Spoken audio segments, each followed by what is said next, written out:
Let's interrupt the footage right here for a second and do a flyout in Google Earth.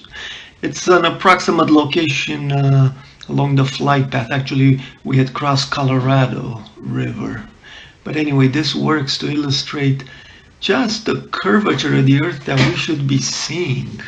Have a look at how it looks, how the land just appeared from that horizon. You can definitely tell there's curvature due to the aspect ratio, and also a little bit of curvature in the transverse or x-axis direction.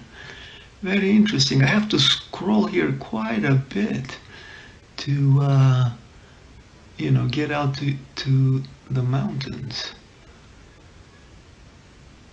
This is Navajo Nation land. Here we go. And now we're approaching the 14,000-foot mountains of Colorado. Here's a map illustrating the flight path from Los Angeles. Along the flight path, we determine lines of bearing towards the mountains that I see in the distance. That's how I can tell what I am seeing. Take special note of Humphrey's Peak. It's a great point of reference. If we were living on a globe, a sphere, the mountains in Colorado should not be visible. They're only 14,000 feet, and at that distance, the curvature would be hiding them. Flying at 30,000 feet, we should be looking down towards a tangential point to the sphere at about 3.1 degrees relative to our perceived horizon, or 90 degrees to the gravity vector. I was able to use in-flight theodolites to determine that that also is not correct, indicating the Earth is really flat. This graphic captures what I've learned so far from my infrared imaging from high altitude.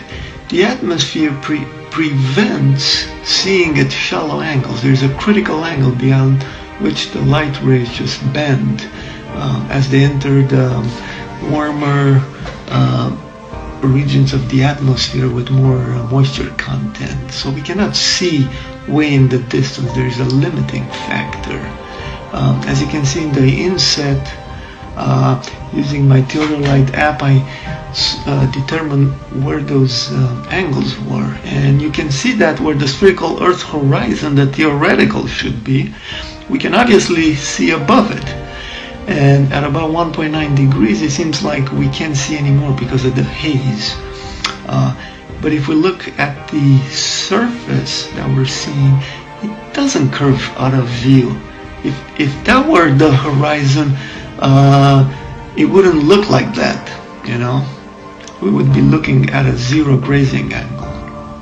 As you watch the video, keep these images in mind. I've extracted what the mountains look like along those lines of bearing we saw on the map.